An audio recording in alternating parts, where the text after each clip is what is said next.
지금 그 특별검사팀의 그 이정원이에요? 네, 그렇습니다. 아름다운 정원이시네. 예, 이정원 특별검사 특별수사관과 함께하고 계십니다.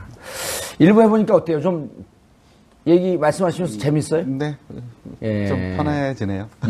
아니, 그리고 여기 우리 지금 댓글들 많이 샵 5400으로 댓글 좀 보내주시기 바라겠고요.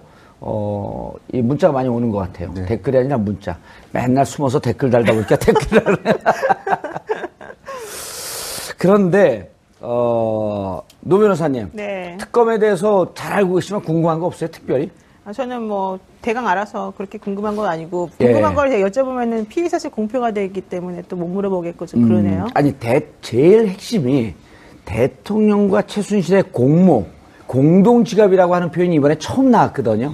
그래서 공모해서 그다음에 경제 공동체 이걸 결국은 입증하느냐 입증 맞습니다. 못하느냐가 이 사건의 핵심 아닌가요? 그게 가장 핵심이어서 이정원 변호사가 특히 예. 그 부분에 집중을 하고 왔거든요. 최순실 씨의 국내 재산 파악과 예. 해외 재산 파악하는 팀이 있었었는데 그들을 총괄해서 어떤 식으로 수사를 했고 어떤 식의 어려움과 장애가 있었고 아하. 그걸 극복 못해서 이번에 그걸 못 집어넣고 이런 얘기들을 좀 들어봐야 될 것 같습니다. 예. 그건 피해사실 공표가 아니잖아. 안 놓으니까. 근데 앞으로 수사 범위이기 때문에 그것도 얘기하면 안 되나요? 예, 많이 그거보다도 예. 예, 일단 그거는 피의 사실이라기보다는 사실 사실 확인에 가깝습니다. 그러니까 특검법 안에는 최순실 등 그 관련자들에 대한 어떤 재산, 예. 혹시 그 재산 의혹, 비리 의혹 관련된 부분에 대해서 저희가 조사를 하는 항목들이 들어있고, 그래서 수사 대상의 범위에 포함되어 있습니다. 그렇고, 그 다음에 이제 언론에서는 뭐 최순실의 재산이 무슨 몇 조다 예. 하는 이제 의혹적인 보도도 계속 되어 있었고요. 근데 이제 저희가 그래서 이제 저희가 특별수사관 국내팀 5명, 그 다음 해외팀 2분, 예. 그것도 역에, 예, 3분, 예. 그래가지고, 역의 탈세 전문가까지 영입을 해서, 회계사까지 예. 영입을 해가지고, 한 8분이서 이제 수사를 진행을 했죠. 예. 거기 물론 따로, 예, 그거 전체로 맞는 전체 총괄하는 수사관님은 따로 계셨고요. 예. 근데 이제 그 조사가 진행되는 과정 안에서 여러 가지 한계에 부딪혔어요. 무슨 말씀이냐면, 최초의 이제 최태민의 재산 성장 예. 과정을 조사를 하는 과정 안에서 일부 이제 등기부등본을 확인해서 이제 그 땅들이 이제 쭉 나눠져서 팔려 나갑니다. 그러면 이제 그 이후에 추적들을 계속해 나갈 텐데 이게 명의만 쫓아가는 것은 큰 의미가 없어요. 결국 그 땅을 팔고 그걸 통해서 현금화를 시키지 않습니까? 예. 그러면 결국 계좌거래 내역이라든지 또 아니면 그 당시에 이제 그런 것들이 어떤 방식으로 혹시 탈세라든가 이것 때문에 문제될 국세청에 소득 신고를 한 내용이라든지 예. 이런 것들을 저희가 그 자료를 받아야 더 일정한 조사라든가 분석이 가능하거든요. 그렇죠. 근데 저희가 이제 그거를 국세청과 금감원에 자료 요청을 했습니다. 근데 그쪽에서 모두 거절당했어요. 협조가 안 됐습니다. 그쪽에서는 얘기하는 건 개인정보에 해당되기 때문에 예, 영장을 받아오라는 건데 영장을 저희가 청구하기 위해서는 그 영장의 범죄 사실을 특정을 해야 됩니다. 그렇죠. 아무 범죄 사실이 그렇죠. 없는데 이걸 갖고 자료 달라고 할 수는 예, 없잖아요. 근데 그 범죄 사실이라고 하는 게 이미 공소시효가 지난 1970년대 후반, 80년대 예. 이와 관련된 부분의 범죄 사실을 저희가 적시할 수가 없죠. 그렇게 쓴다고 하더라도 영장이 발부가 안 됩니다. 따라서 결국 그와 관련된 부분에 조사의 한계에 부딪힐 수밖에 없었어요. 아, 예. 무척 중요한 포인트네요. 네. 예. 만약에 나중에 혹시나 다시 특검법이 발의가 된다면 그 부분에 대한 어떤 입법적인 해결이 분명히 있어야 될 거라 생각이 듭니다. 예. 그래야 네. 최순실 재산, 예. 그다음에 박근혜 대통령과 공모했다든지, 예. 그다음에 예. 공동지갑, 경제 공동체 이 뿌리를 찾아 들어갈 수 있는 그렇습니다. 거네요. 그리고 전체적으로 그쪽에서 형성한 혹시 불법 재산이라든지 예. 이런 부분들의 전모를 밝히기 위해서는 하여튼 그 부분이 필요하다라고 생각이 됩니다.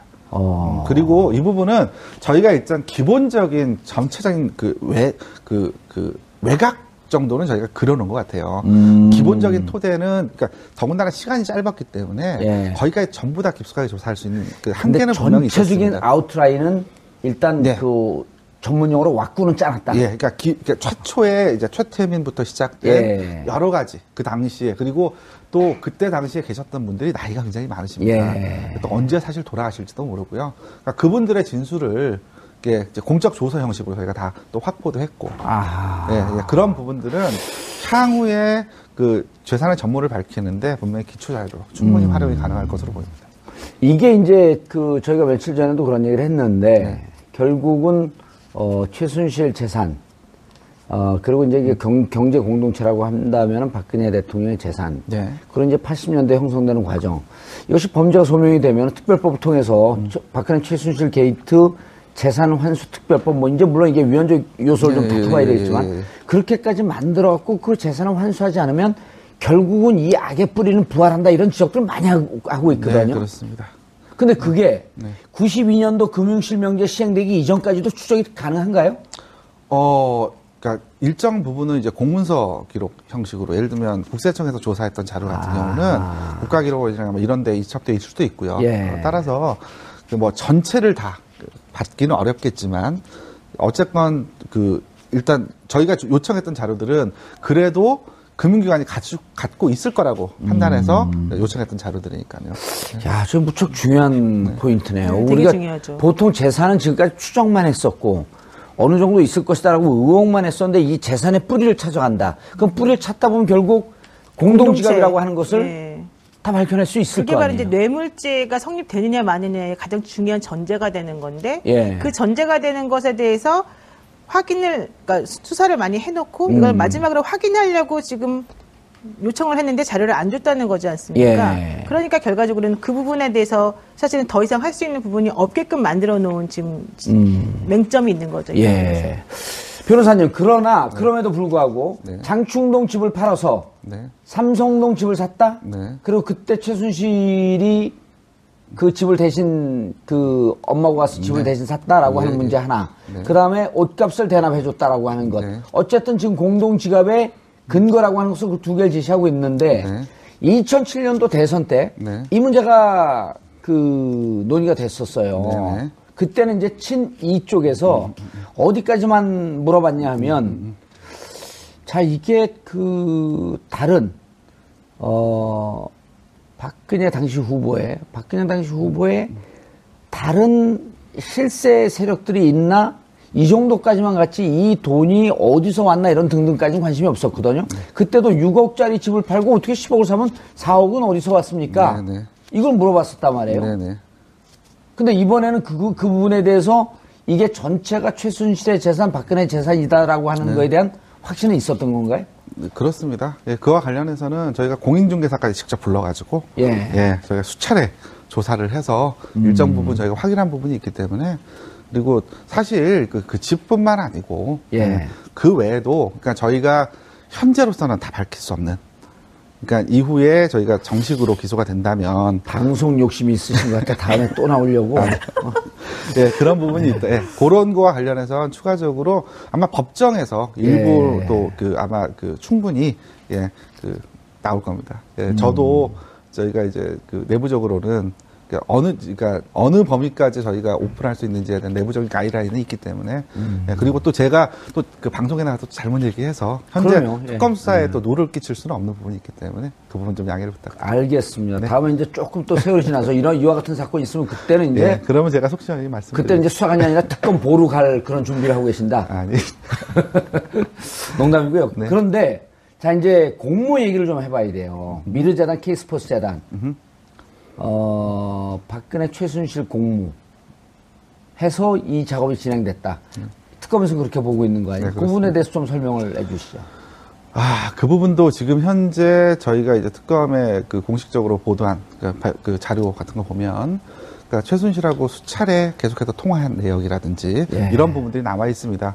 물론 그거 이외에도 특검 쪽에서는 좀 더 구체적인 또 그 이외에 또 구체적으로 그런 부분들을 진술했던 분들에 대한 증언들을 확보하고 있지만 역시 예를 들면 저희한테 유리한 증언을 해줬던 분들에 대해서 상대방에서 또 그 증언들을 또 뒤집기 위해서 또 다른 일을 또 벌일 수도 있는 것이기 때문에 어떤 진술을 누가 어떻게 했다 하는 내용까지 그러니까 모든 걸 얘기할 수 말씀을 드릴 수가 없어요. 사실 그래서 수사 저희가 조사하는 과정에서 가장 조심하고 주의했던 부분이 그 수사기밀 수사기밀 누출이었고 네.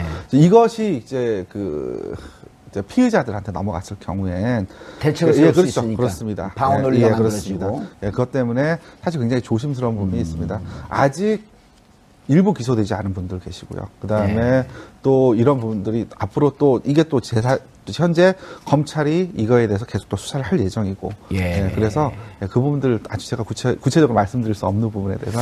자, 제일 중요한 게 국민들의 공분이 있는 게, 네.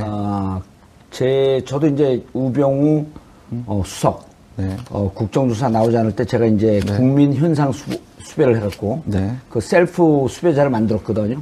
그래갖고 그냥 1,800만 원 정도 이렇게 이제 현상금도 모으고 그랬는데, 우병우 수사에 대해서, 특검에 대해서 약간 색안경을 쓰고 보는 분들이 꽤 있어요. 결국은 특검도 우병우 영향력에서 자유로울 수 없었던 거 아니냐. 심지어는,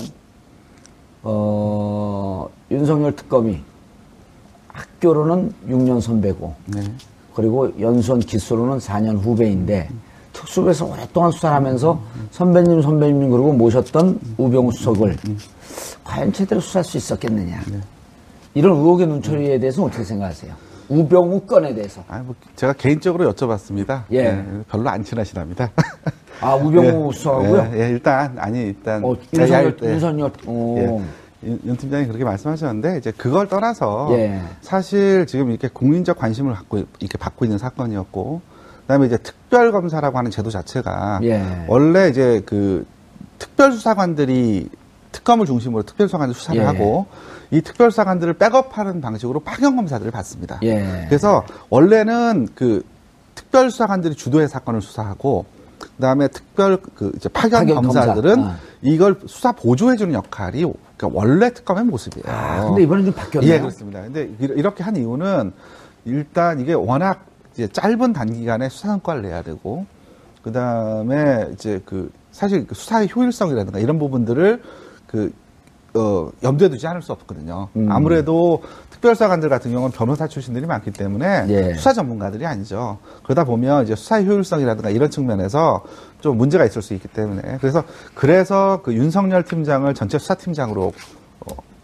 없는 직책 아닙니까? 그렇죠. 원래. 없는 직책이죠. 그래서 그게 거의 특검보하고 비슷한 지위를 준 거죠. 그렇습니다. 그렇게 하고 그다음에 전체 파견 검사들을 총 지휘할 수 있도록 이렇게 권한을 줬기 때문에 그래서 이제 그래서 파견 검사들한테 힘이 실려서 이번 수사가 진행된 건 맞습니다. 그리고 그 부분이 지금 짧은 시간에도 불구하고 상당한 수사 성과를 낼 수 있었던 것도 분명합니다. 하지만 우병우 건. 그렇지만 이렇게 이번에 파견 검사들 각각의 대부분 특별수사관들을 1대1로 다 매치시켰습니다. 이번 특검에서는요. 그러니까 별도의 특별수사관들은 따로 조사를 한다기보다는 특별수사관들의 상당수는 거의 대부분 현재 나와 있는 파견 검사들하고 거의 1대1로 매치되어서 같은 방에서 조사를 하도록 이렇게 구조가 짜여져 있었고요. 그다음에 특히나 또 그런 우려 때문에 우병우 전 수석에 대해서 조사를 시작할 때 별도의 전담팀을 만들었어요. 그때는 아예 수사 주도권을 특별수사관한테 주는 방식으로. 파견 검사가 아니라 어쨌든 검찰 조직으로 돌아가야 될 사람들이니까. 그렇습니다. 그렇게까지 해서 특별수사관을 전면에 내어서 수사까지 진행. 영향력을 좀 배제하기 위해서. 그래서 제 생각에는 그거는 이렇게 기호에 불과했다고 생각합니다. 다만 우병우 수사가 착수가 늦은 건 분명합니다. 근데 수사 로직상 법률 규정 자체가 그렇게 돼 있어요. 특검법 2조 9호 10호를 보면 대부분 규정이 어떻게 돼 있냐면 앞에 여러 가지 국정농단 사건들이 밝혀짐을 전제로 이 사건에 우병우 전 수석이 이 사건을 비호하거나 아니면 이런 것들을 알면서도 모른 적 직무유기를 하거나 하는 것이 하나의 항목으로 들어가 있어요. 그렇죠. 거기서 우병우 수석 이름이 두 번이나 다 나오죠. 네, 그렇습니다. 따라서 전체적인 그러니까 논리적으로 보게 되면 다른 국정농단에 대한 사건들이 선행적으로 조사가 돼야 되고 그에 대한 결론이 나와야 비로소 우병우 전 수석에 대한 수사가 사실 가능했습니다. 따라서 우병우 전 수석에 대한 수사는 뒤로 밀려올 수밖에 없었던 부분이 있고요. 또 하나는 아까도 말씀드렸듯이 그 이재용 전 부회장에 부회장이요. 대한 영장이 1차 기각되면서 그 다시 재청구를 하기 위해서 이제 그쪽에서 일단 수사의 수사력을 거기다 집중하는. 그쪽에다가 그 수사력을 집중할 수밖에 없었던 부분이 있었습니다. 그러고 나서 막상 이제 우병우 수사를 저희가 그 한 15개 정도 그 혐의를 잡고 예. 여러 가지 제보라든가 제보는 한 100개쯤 들어와 있다고요? 제보는 굉장히 많았습니다. 근데 그 제보 중에 사실 저희가 이게 팩트로 확인할 수 있는 부분 아닌 부분 다 정리하고 예. 상당히 신빙성이 있다라는 걸 중심으로 저희가 한 15개 정도를 준비를 했는데 그 중에 일단 저희가 특검 수사 대상 범위에 해당되는지 이제 그게 예. 아닌 부분들을 제외할 수밖에 없었고요. 아하, 예, 15개 중에. 그렇습니다. 그렇습니다. 그러다 보니까 이제 혐의는 있지만 그 부분은 저희가 조사할 수 있는 대상이 아니기 때문에 배제할 수밖에 없었던 부분도 있고요. 그 다음에 이제 마지막으로 아까 말씀드렸듯이 민정수석으로서의 직권남용, 그죠? 직무유기 이와 관련된 부분을 조사하려고 하면 결국은 민정수석이 직접 시행하는 것보다는 밑에 있는 민정수석실에 있는 여러 행정관들이나 파견검사를 통해서 일을 진행을 할 겁니다. 이분들에 대한 조사를 진행을 해야 되는데 결국 특검 연장이 되지 않을 분위기다 보니 이제 카운트다운이 시작되는 거 아니겠습니까? 그러다 보니까 결국 그분들은 현재로서는 참고인 신분에 불과한데 참고인으로서 소환을 하려고 해도 그분들이 여러 가지 이제 핑계를 대면서 이제 소환에 불응하면 특검으로서는 조사할 수 있는 방법이 없는 거죠. 결국 그 부분에 대한 조사가 완결되지 못했던 부분, 이제 그게 저희는 이제 우병우 전 수석에 대해서 영장을 청구하고 그것이 발부되었다면 그 탄력을 받아서 거기까지 갈 수 있을 거라고 생각을 했는데, 선후 관계를 좀 바꿔서 생각을 했죠. 근데 결국 나중에 영장이 기각되는 걸 이제 나중에 다시 이제 거꾸로 저희가 이제 회고를 해보고 이제 분석을 해보니까 그 부분에 대한 조사가 먼저 선행적으로 좀 되었더라면 영장이 발부되지 않았을까. 우병우를 중심으로 한 그 외곽 라인을 먼저 수사를 하고. 그렇습니다. 그런데 네. 노 변호사님 네. 궁금한 게 있어요. 정호성 구속시켰단 말이에요. 문고리 3인방이라고 이미 권력 초반부터 소문이 나 있던 안봉근 이재만은 그렇게 구속시키기가 힘이 들었었나요? 혐의가 없었나요? 그들도 그 직권남용 등의 혐의를 찾으면 찾을 수 있었을 텐데. 그 처음에 이 사건이 불거졌을 때 대부분의 이 법조계에서는 정호성, 안봉근, 이재만, 정윤회까지 구속을 해야지 이 뿔을 뽑을 수 있다. 이런 얘기를 많이 돌았거든요. 근데 이번 특검 같은 경우에는 아주 확실한 거 아니면 사실은 어떻게 넘기기도 힘들고 함부로 액션을 취하기가 매우 힘든 상황인데요. 예. 정호성 비서관 같은 경우에는 실질적으로 이제 문서나 기밀 자료 같은 것들을 넘긴 그런 증거들이 나와 있으니까 예. 그거 관련해가지고 뭐 기소하거나 뭔가 하기가 좀 쉬웠지만 안봉근이나 이재만 비서관 같은 경우에는 사실 그런 행위가 그들의 이름으로 겉으로 드러난 게 진행된 게, 없었고 예. 그거 이외에 이번에 그 이영찬 행정관 같은 경우도 영장 청구했다 기각된 예를 그렇죠. 보듯이 예. 안봉근 이재만에 대해서 그런 식으로 안봉만이라 그래요. 그냥 둘이 붙어서 안봉만. 그런 식으로 했었다라면 오히려 더 모양새가 안 좋아졌을 가능성도 사실 있는 것으로 기각이 보여요. 됐으면. 그러니까 기각 여부를 떠나서 그들에 대해서 조사를 해도 이걸 명확하게 그들의 범죄를 형법상의 어떤 이름을 지어서 의율하기가 사실 쉽지가 않았고 예. 그것에 대해서 입증을 해서 뭔가 재판에까지 넘기기가 마땅치 않은 부분이 많이 있었다는 거죠. 그러니까 그게 바로 정호성과의 그 차이점이었던 것 같습니다. 알겠습니다. 이 변호사님, 네. 이 국정농단 사태가 세상에 얼굴을 드러낼 수 있었던 시기는요. 네. 어찌 보면 2014년 11월 세계일보가 보도했을 때, 네. 그 보도가 나오고 난 다음에 이것이 이제 비선실세, 십상시 비선실세의 국정 개입, 네. 국정농단이라고 하는 거로 보도가 됐는데 네네.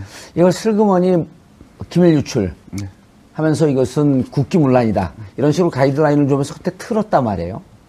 이제 한간에 알려진 게 튼 것은 우병우 당시 그 민정비서관. 그런데 그때 정윤회가 출판물에 의한 명예훼손으로 고발을 한단 말이에요. 고소를 하죠. 네네. 고소를 하니까 중앙지검에서 특수 2부와 형사 1부에서 이거 진짜 명예훼손 맞아? 정윤회하고 여기 털어봐야 되는 거 아니야? 압수수색합시다. 하니까 야 어떻게 고소인을 압수수색을 하냐 하면서 누른 정황을 특검에서 파악을 하고 있었고 그렇다고 한다면 그때 당시에 이걸 누가 눌렀냐? 중앙지검 압수수색 해야 되는 거 아니야? 법무부 압수수색 해야 되는 거 아니야? 검찰 김수환 검찰총장 압수수색 해야 되는 거 아니야? 라고 하는 논의가 나왔다고 하는데 그런 얘기 있었나요? 그러니까 그 특검 내부에서 예. 지금 그런 논의를 말씀하시는 예, 건가요? 검찰을 대상으로 해갖고 압수수색 들어가야 된다. 뭐 그런 신정을 쳐야 된다. 우선 그러니까 이제 그 시청자분들도 국민 여러분도 그렇고 예. 답답하니까 뭔가 이제 빨리 무엇인가 이제 강하게 액션을 취하는 거에 대해서 답답하니까요. 예. 그렇게 아마 많이 희망을 하시고 그러실 겁니다. 근데 수사라고 하는 것이 그러니까 원칙이 있고요. 절차가 예. 있고 그다음에 순서가 있어요. 그러니까 아까 말씀드렸듯이 예를 들면 이재만이나 안봉근과 관련된 분을 저희가 소환을 한다면 조사를 강력급적이면 한두 번에 끝내야 됩니다. 늘어지지 않게. 왜냐하면 그분들도 한 번 올 때마다 이제 그 언론에서 스포트라이트를 받게 되는데 그 자체가 그분들한테 굉장히 또 피해가 될 수 있는 부분도 있거든요. 따라서 이제 그러려고 한다면 그런 분들을 한번 부르기 위해서는 사전에 그분들이 물어봤는데 이런 일을 했습니까? 라고 했을 때 나는 그런 적이 없습니다. 라는 대답을 충분히 반박할 만한 증거들을 저희가 확보를 하고 있어야 돼요. 그러니까 충분히 뭐 이렇게 됐을 거라는 단순한 개연성을 가지고 갖고는 소환해갖고.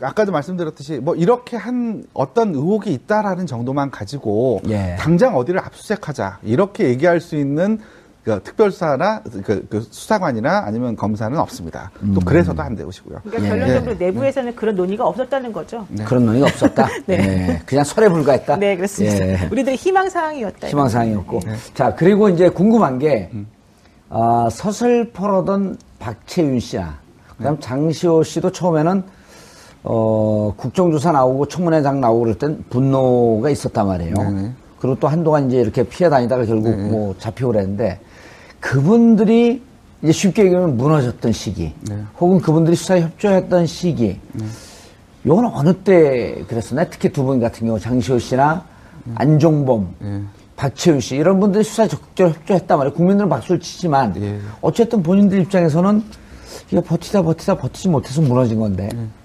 근데 대부분 특검에 소환되어 와서 예. 거의 대부분 많이 무너졌습니다. 그러니까 특검에서 소환하기 전에 예. 충분히 사전조사와 무너뜨릴 수 있는 증거나 증술들을 확보한 상태에서 이렇게 불렀고요. 그러고 나서 들이대면? 그리고 대부분 그렇게 하면 대부분 무너졌고요. 그리고 이제 그렇게 무너지면 곧바로 저희가, 그러니까 이번에 다른 역대 특검보다 구속자가 많습니다. 그렇죠. 특히 이대 입시비리와 관련된 뭐 부분에 대해서는 굉장히 구속자들이 많은데요. 그럴 수밖에 없었던 부분이 이분들이 이제 청문회, 이게 사실은 청문회가 특검 수사에 굉장히 또 도움이 됐던 건 분명합니다. 청문회에 가가지고 본인들이 일단 전혀 모른다 하는 위증들을 했고요. 그리고 실제 그걸 바탕으로 저희가 미리 조사를 하고 불러서 저희가 반박하는 자료를 내면 대부분 바로 그 즉시 무너졌습니다. 그러니까 처음에는 이제 부인을 하죠. 근데 이제 증거들을 하나씩 내밀면 이제 부인을 했거든요. 근데 그 얘기 자체는 뭐냐면, 그러니까 이제 본인들 자체가 이제 그게 결국 증거를 인멸하려고 한 우려, 그러니까 증거인멸 우려, 그러니까 영장을 청구하는 가장 기본적인 요건 중에 하나가 도주우려나 증거인멸 우려인데, 그렇죠. 앞에서 위증을 했고, 그 다음에 그리고 검찰 처음에 특검에 와갖고 혐의 사실을 부인하고 부인하는 분들은 이 증거를 인멸할 개연성이 있겠구나 이렇게 보이는 거예요. 그렇습니다. 그랬던 부분이 있었기 때문에 특검에서는 뭐 적극적으로 영장을 청구할 수밖에 없었던 것이죠. 하나 질문할 거 있는데 고영태 씨 같은 경우에는 지금 이제 일각에서는 고영태에 대해서는 왜 특검에서 봐주고 그 사람이 지금 이런 식으로 그러니까 대통령직 주장이 이제 보통 그런 식이지 않습니까? 고영태가 이런 식으로 일을 만들어서 사실은 이렇게 올가매고 있는 중인데 왜 그 사람에 대해서는 이렇게 봐주고 아무것도 안 하고 있으면서 오히려 국민 영웅을 만드냐 이런 얘기가 있거든요. 특검에서는 고영태 씨를 몇 번 불러서 소환 조사를 한 것으로 알고 있는데 거기에서 뭐 나온 어떤 것이 있길래 고영태 씨에 대해서는 면죄부를 준 것인지 아니면 정말로 그 사람은 이 사건하고 관계가 없어서 그런 것인지 조금 대답을 좀 해주시죠. 잘하셨어요. 최순실과 관련된 주변 인물들은 대부분 최순실한테 거의 끌려다니는 입장이 거의 대부분 맞습니다. 그러니까 본인들이 의사결정을 거의 한 경우들이 거의 없어요. 그래요. 네. 그러니까 즉 뭐냐면 모든 부분, 그러니까 그 최순실이 본인이 무엇인가 다른 얘기를 하거나 무슨 얘기를 하는 걸 굉장히 싫어한다고 합니다. 그러니까 일방적으로 자기 얘기만 하고 일방적으로 지시하는 그런 관계들이었고요. 좀 난폭한 스타일이었었네요. 뭐 다들 좀 어려워하고 힘들어했다고 합니다. 예, 그렇기 때문에 사실 그 뭐 외부에서는 뭐 여러 가지 말씀이 있는데 뭐 특검에서는 아예 고영태를 조사조차 하지 않았다는 얘기도 있는데요. 그거는 특검 사무실로 이제 출입하는 걸 모니터링을 계속 기자를 하는데 고영태가 나타나지 않았을 뿐이지 저희가 별도의 외부에 또 별도의 조사실을 갖고 있었고요. 그걸 통해서 그건 합법적인 조사실이었던 거죠? 그렇습니다. 예, 그렇게 해서 그걸 통해 가지고 저희가 뭐 이른바 안가라고 했죠. 그래서 그런 데서 그 뭐 저희가 충분하게 그런 부분들의 조사를 진행을 한 것으로 알고 있고요. 그리고 또 고영태 같은 경우에는 아까도 말씀드렸듯이 이 특검 수사를 통해 가지고 중요 행위자를 잡는 것이지 그 전인망식으로 밑에부터 전체를 다 문제를 삼는 것이 특검 수사의 그 기본 스타일도 아니고 그다음에 이게 박영수 특검의 스타일도 아닙니다. 그러니까 이른바 그 수사에서 선이 굽다는 얘기는 가장 중요한 줄기를 잡고 그걸 중심으로 해서 목표를 향해 치고 나가는 거죠. 마찬가지로 이 수사에서도 사실 고영태는 밑에 있는 일부 하수인에 불과했고 거의 대부분 시킨 일을 했던 사람에 불과합니다.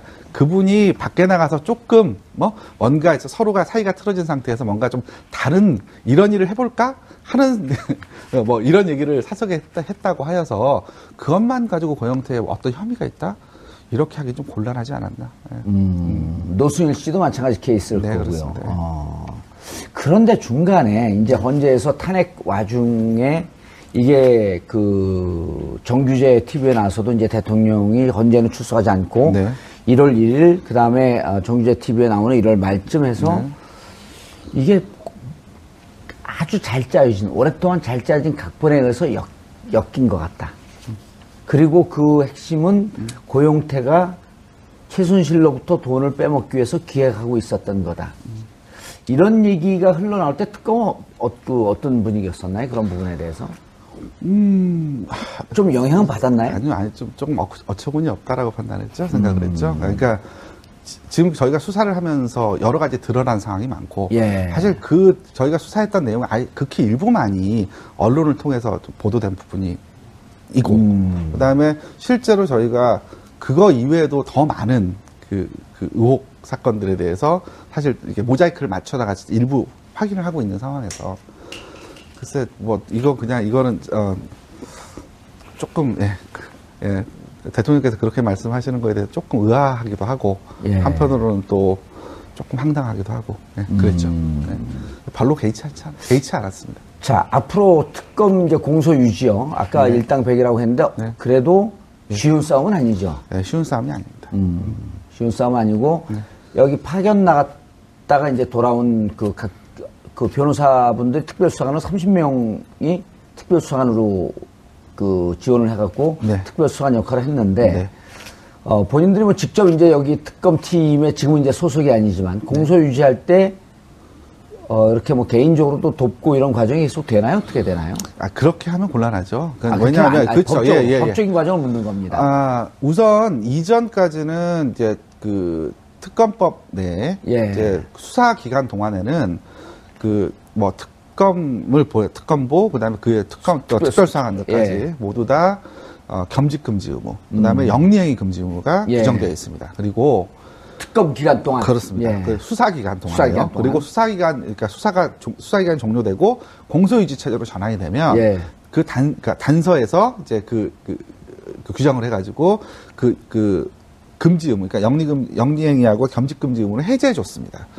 근데 이번 특검만 유독 그 단서 조항이 없어가지고 겸직 금지 의무하고 영리행위 금지 의무가 계속 유지가 됩니다. 유지가 돼요. 따라서 변호사로 현업 복귀가 불가능합니다.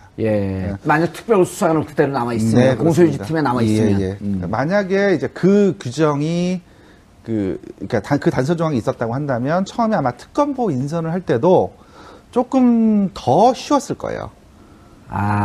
그 규정 때문에 특검 수사 기간이 끝나고 난 다음에 변호사를 복직을 해서 네. 변호사 업무도 하면서 이게 도와줄 수 있는 그렇지. 이런 예. 규정이 그러니까 됐으면은 즉 뭐냐면 이 수사기관까지만 본인이 희생을 하면 예. 결국 공소유지 기간 이후에는 본인이 변호사로 복귀가 가능하기 하면서 때문에 하면서 서포트하고. 예, 서포트를 하면 되기 때문에 뭐 그런 규정이 있었기 때문에 조금 더 그 인선을 하거나 이럴 때 훨씬 더 좀 이렇게 쉬웠을 텐데. 쉬웠을 텐데 그렇지 못했기 때문에 그때 특검보 후보 8명을 정하는데 굉장히 많이 애를 먹었습니다. 예, 그랬다 그러죠. 네. 예. 그리고 이후에 또 왜 하나 그렇게 만들어놨대요, 근데? 글쎄 모르겠습니다. 예. 그러고 그다음에 이번에 이제 이와 관련된 부분이 공소유지와 관련해서 왜 중요하냐면 예. 여기에 들어왔던 아까 말씀드렸듯이 그 특별수사관들이 각 검사실에 각각 붙어가지고 예. 같이 수사를 진행을 했거든요. 그렇죠. 따라서 이분들이 전력이 공소유지라는데 굉장히 중요합니다. 그렇다고 한다면 이분들이 이제 다시 변호사로 복직이 가능하도록 돼 있다면 이분들을 파트타임 형식으로 쓸 수가 있어요. 만약 그 단수 조항이 있었으면. 예, 상근으로 그 전업으로 해서 이 일을 하는 게 아니고 예, 다시 그 원대 복귀를 하되 그 수사와 관련되는 그 그러니까 재판이 진행될 때 그때 와가지고 몇 시간씩 와서 일을 좀 하고 관련되는 자료들을 챙기고 이렇게 하면서 의견서도 작성을 하고 예. 이렇게 하면서 공소유지에 도움이 될 수가 있었는데 지금은 그게 아닙니다. 안 되네. 그러니까 이제 복귀를 이제 그러니까 아예 특검의 공소유지 팀에 남든지 예. 아니면 복귀하든지 두 가지 선택밖에 없게 되고요. 그 다음에 이 복귀를 한 분들도 사실은 이제 그 특검에 남는 분들이 현재 공소유지 예. 팀에 남는 분들 같은 경우도 상당한 희생을 감수해야 됩니다. 그러니까요. 예.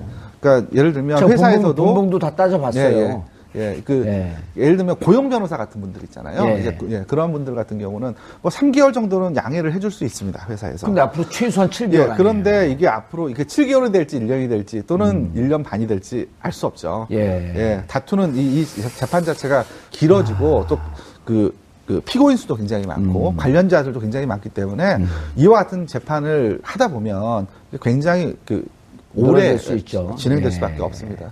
예. 변호사님, 네. 검찰로 넘어가서 수사가 제대로 우병우, 박근혜 대통령, 그 다음에 나머지 기업들 수사가 제대로 될까요? 아니면 특검으로 다시 한번 특검 2기가 출범해야 될까요? 일단 특검 2기는 안 나올 것 같고요. 일단 두 가지. 정권은 교체되는데요? 만약 교체가 그렇다고 된다면. 해서 이미 한번 끝난 특검을 다시 새롭게 하지는 않죠, 당연히. 그러니까 그건 아닐 것 같고 지금 질문하신 것과 관련해서는 두 가지 버전이 있죠. 예. 하나는 어차피 검찰 특수본에서 한번 다뤘던 거를 그렇게 해놨는데 다시 뭐 받는다고 해서 잘할까요? 못할 그런 것이다. 버전이 있고요. 예, 이런 예. 버전이 하나가 있고 또 하나는 아니다.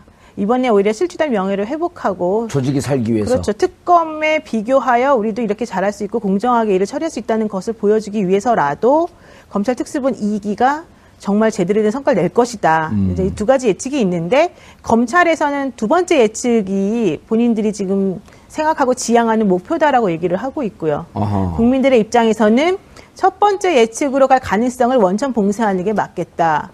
그래서 우리가 그렇게 하기 위해서는 앞으로 그 검찰 또 특수본에 촛불을 들어요? 예, 뭐 힘들어 죽겠어요.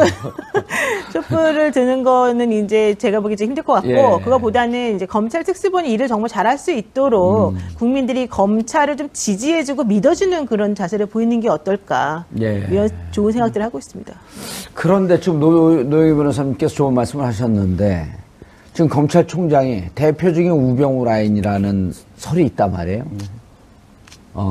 둘이 이제 뭐 그 상하 관계로 같이 일한 적도 있고, 네. 그리고 검찰총장, 김순환 검찰총장은 2007년도에, 이른바 이명박, 쪽에 섰다는 설이 있고, 2015년 12월에 검찰총장 될 때 의아해했다. 그런데 됐다. 이 우병우가 작용한 거 아니냐. 이런 설도 있고. 어떻게 생각하세요? 글쎄요, 뭐, 검찰 내부의 인사 예. 과정까지 뭐 저희가 그러니까 우병우를 제대로 하겠냐. 우병우에 관련된 수사는 검찰에서 제대로 해야죠. 그러니까 무슨 말이냐면 이거는 결국 의지의 문제입니다. 지금 현재 파견검사 20명이 그 특검에 파견되어 와서 그분들이 중심적으로 그 수사를 했고 예. 그래서 일정한 성과를 냈습니다. 아니 그분들이 검사들이에요. 예, 그분들이 검사 아닙니까? 그죠? 그분들 특수본에 다시 배치하면 되는 거네? 결국 예. 그러니까 이 부분은 뭐냐면 이 특검이라고 하는 것이 국민적으로 성원을 해주고 그다음에 하고 잘하고 있는지를 계속해서 끊임없이 관심을 가지고 지켜보고 그러다 보니까 특검에서도 쉴 수 없이 그래서 열심히 할 수밖에 없었던 부분이 있거든요. 예. 마찬가지로 현재 검찰도 지금 국민들께서 관심을 가지고 지켜보고 그렇다고 한다면 현재 검찰도 의지를 가지고 환부를 도려낼 거라고 저는 생각합니다. 환부를 도려낼 거라고 네. 하는데 지금 검찰의 이제 과제를 좀 정리해 주시죠.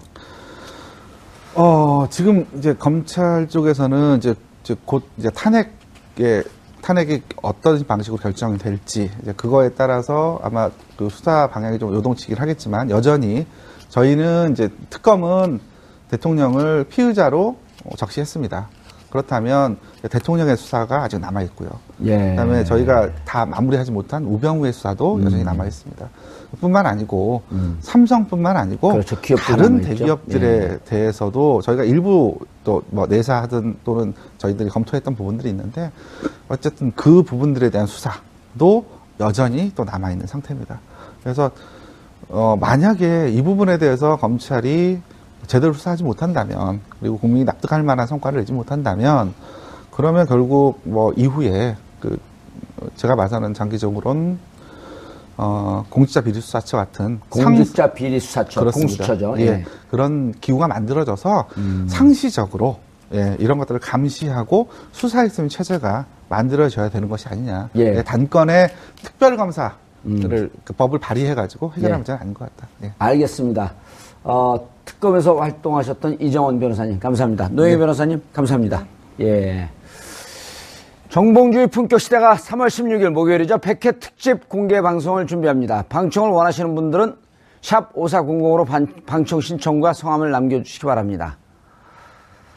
박근혜 최순실 게이트 수사가 검찰로 넘어갔습니다. 박근혜 대통령의 수사에 대해서는 이견이 없는 듯합니다. 그런데 우병우 전 민정수석에 대한 수사에 대해서는 예상이 엇갈립니다. 우병우 라인 때문에 수사를 제대로 못할 것이다. 검찰 조직이 살기 위해서 우병우를 밟고 넘어갈 것이다.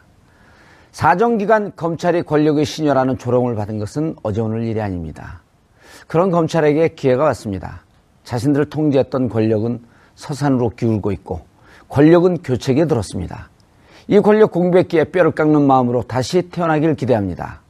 특검이 그 힘든 고생을 하면서도 국민들에게 사랑을 받았던 그것을 반면교사로 삼아야 할 것입니다. 우병우 눈치를 보는 검찰이 아닌